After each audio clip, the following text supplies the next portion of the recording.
শবে কদরের নামাজ কোন সূরা দিয়ে পড়তে হয়, কত রাকাত পড়ব, কি নিয়ত করব? আসসালামু আলাইকুম রাহমাতুল্লাহি ওয়া বারাকাতুহু। প্রিয় দর্শক, মনোযোগ সহকারে ভিডিওটি শেষ পর্যন্ত দেখুন, অন্যথায় কোনো মাসআলায় ভুল বোঝার সম্ভাবনা থাকে। আর সরাসরি কোনো প্রশ্ন করতে বা লিখিত কোনো বিষয়ে সমাধান পেতে ফতোয়া বিভাগে স্ক্রিনে দেওয়া নম্বরে ইমো অথবা হোয়াটসঅ্যাপে যোগাযোগ করবেন।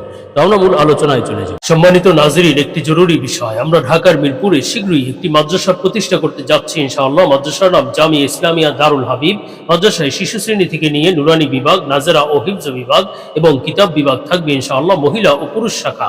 সুতরাং আপনার সন্তানকে ভর্তি করার জন্য যোগাযোগ করতে পারেন এবং দেশ ও প্রবাস থেকে কেউ দান, অনুদান ও সহযোগিতা করতে চাইলে স্ক্রিনে বিকাশ, রকেট, নগদ নাম্বার এবং ব্যাংক অ্যাকাউন্ট দেওয়া আছে, সহযোগিতা করতে পারেন। সর্বোপরি সবার কাছে দোয়া কামনা করছি। তো আমরা সরাসরি প্রশ্নের জবাবে চলে যাই। প্রশ্ন ছিল, শেখ, শবে কদরের নামাজ কোন সূরা দিয়ে পড়তে হবে, কত রাকাত পড়ব, কি নিয়ত করব? দেখুন, শবে কদর, লাইলাতুল কদর, আল্লাহ তাআলার এক মহিমাময় রাত, একটা মহিমাময় সময়। আল্লাহ তাআলা এই রাতে বান্দাদেরকে বোনাস দান করেন। সারা বছর আমরা নামাজ আদায় করি, আলহামদুলিল্লাহ। আল্লাহ তাআলা আমাদের নামাজকে যদি কবুল করেন, এর পরিণাম এবং এর ফলাফল ইনশাআল্লাহ আখিরাতে লাভ করব। কিন্তু শবে কদর হলো বোনাস। লাইলাতুল কদর, শবে বরাত, লাইলাতুল বরাত, এগুলো হলো বান্দাদের জন্য বোনাস।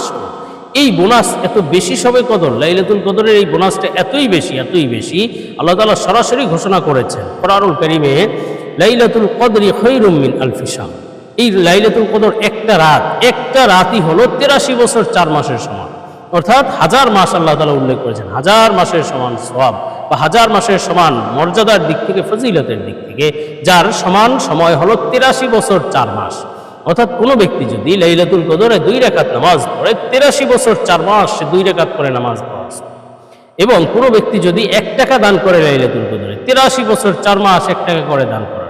সুবহানাল্লাহ, সুবহানাল্লাহ, কতই সৌভাগ্যের বিষয়। এজন্য এই লাইলাতুল কদরকে যথা নিয়মে রাসূল সাল্লাল্লাহু আলাইহি ওয়াসাল্লামের দিক নির্দেশনা মোতাবেক আমাদের এই লাইলাতুল কদরকে উদযাপন করতে হবে। কোনো ধরনের বাড়াবাড়ি নয়, ছাড়াছাড়ি নয়, বাড়াবাড়ি নয়। অনেকে এই রাতে খুব বেশি আলোকসজ্জা করতে থাকে, তারপরে বিভিন্ন ধরনের আয়োজন করতে থাকে। আয়োজন করতে করতে, বিরিয়ানি আর খিচুড়ির আয়োজন করতে করতে নামাজ কালামের কোনো খবর থাকে না। ভাই, এই রাত খাওয়ার জন্য নয়, এই রাত তো ইবাদতের জন্য, আল্লাহ তাআলার কাছ থেকে কোনো কিছু নেওয়ার জন্য, চাওয়ার জন্য, নিজের গুনাহ মাফ করার জন্য। সুতরাং এই রাতকে যত্রতত্র অথবা যথা আপনি যেমন ইচ্ছা তেমন কাটিয়ে দিলেন, আড্ডাবাজি করে কাটিয়ে দিলেন, আপনি বড় কিছু হারিয়ে ফেললেন। হাদিসের মধ্যে আছে, যে ব্যক্তি রমজান মাস পেল, জিবরাইল আলাইহিস সালাম দোয়া করলেন, যে ব্যক্তি রমজান পেল নিজের গুনাহ মাফ করাতে পারলো না, তার ধ্বংস। নবীজি সাল্লাল্লাহু আলাইহি সাল্লাম এই দোয়ার উপরে আমিন বলেছে। তো সারা রমজানে আমরা যা করেছি না করেছি, লাইলাতুল কদর হলো নিজের সেই গুনাহ মাফের উত্তম সময়। রমজানে যদি নিজের গুনাহ মাফ করতে না পারি, তাহলে এটা হতভাগ্য এবং কপাল পোড়ার বিষয়। আর এটা বড়ই আপনার বদনসিব, যে ব্যক্তি গুনাহ মাফ করাতে পারল। তো সারা মাসে আমরা হয়তো গুনাহ মাফ করাতে পারলাম না, কিন্তু লাইলাতুল কদর হলো গুনাহ মাফ করানোর একটা উত্তম সময়। যেহেতু এই রাত আল্লাহ তাআলা বোনাস দান করেন, আল্লাহ তাআলা রহমত দান করেন। তানাজ্জালুল মালাইকাতু ওয়ার রূহু ফিহা বিইذনি রাব্বিহিম মিন কুল্লি আমরিন সালাম। এই রাতে জিবরাইল আলাইহিস সালামকে আল্লাহ পাঠান, আরো অনেক ফেরেশতাকে পাঠান তার নেতৃত্বে, এবং তারা রহমত বর্ষণ করতে থাকে। আল্লাহ তাআলা এই রাতে শান্তি বর্ষণ করেন। সুতরাং এই রাতে যদি আমরা ক্ষমা চাই, অবশ্যই আল্লাহ মাফ করে দেবেন। চাওয়ার মতো চাইতে পারলে আল্লাহ তাআলা অবশ্যই দান করবেন। সুতরাং এই রাতকে আমরা যেমন তেমন ভাবে কাটিয়ে দেব, সুন্দরভাবে ইবাদত বন্দেগীর সাথে কাটাবো, রাসূল সাল্লাল্লাহু আলাইহি ওয়াসাল্লামের দিক নির্দেশনা মোতাবেক কাটাবো। এখন রাসূল সাল্লাল্লাহু আলাইহি ওয়াসাল্লামের দিক নির্দেশনা হলো, এই রাতে শুধুমাত্র আমরা বুঝি যে এই রাতে শুধু নামাজই পড়তে হয়, মসজিদে গিয়ে শুধু নামাজ পড়ছে। ভাই, এই রাত ইবাদত, শুধু নামাজ নয়, আপনি কোরআন তেলাওয়াত করতে পারেন, জিকির, আজকার, তাসবিহ, তাহলিল করতে পারেন, দান সদকা করতে পারেন, কবর জিয়ারত করতে পারেন। মোট কথা, এই রাতে আপনি ইবাদত বন্দেগী যে কোনোভাবেই করতে পারেন, প্রশস্ততা আছে। এবং অনেকে নামাজ সেটাও আবার নির্ধারিত করেন। বলেছি, বাড়াবাড়ি ছাড়াছাড়ি থেকে বিরত থাকতে হবে। অনেকে আছে নামাজও পড়ে না, শুধু গিয়ে ঘুমায়, এটা হলো ছাড়াছাড়ি। ভাই, আপনি অনেক বড় কিছু হারিয়ে ফেললেন না।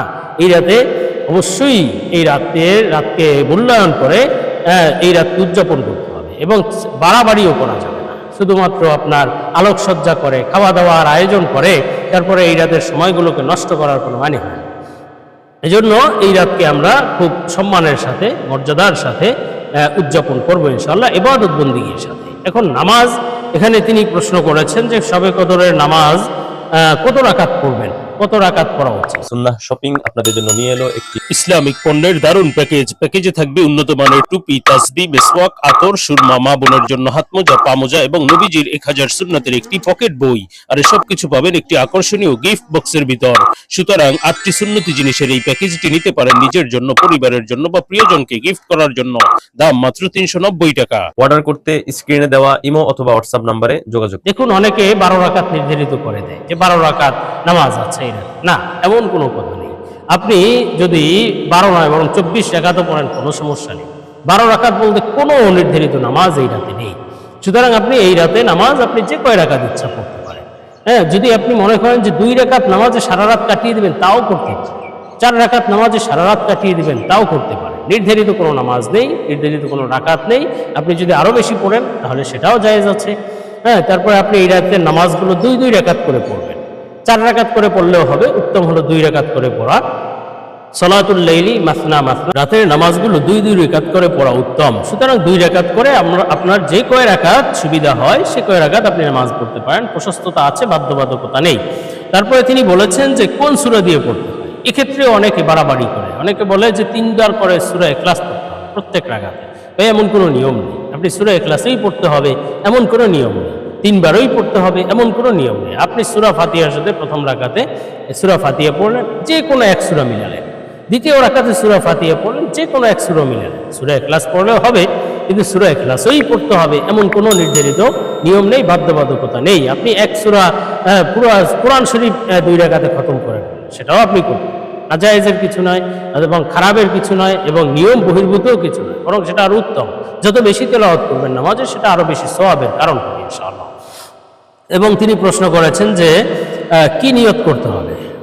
দেখুন, এই নামাজগুলো যেহেতু নফল নামাজ বা সুন্নত নামাজ, তো আপনি যে নামাজগুলো পড়বেন নামাজের নিয়ত সুন্নতের নিয়ত করবেন অথবা নফলের নিয়ত করবেন, যে আমি 2 রাকাত নফল নামাজ পড়ছি অথবা আমি 2 রাকাত সুন্নত নামাজ পড়ছি, যথেষ্ট। আপনার যে নির্ধারিত আরবিতে নিয়ত করতে হবে অথবা নির্ধারিত বানানো কোনো নিয়ত করতে হবে এমন নয়, আপনি নফল বা সুন্নতের নিয়ত করাই যথেষ্ট।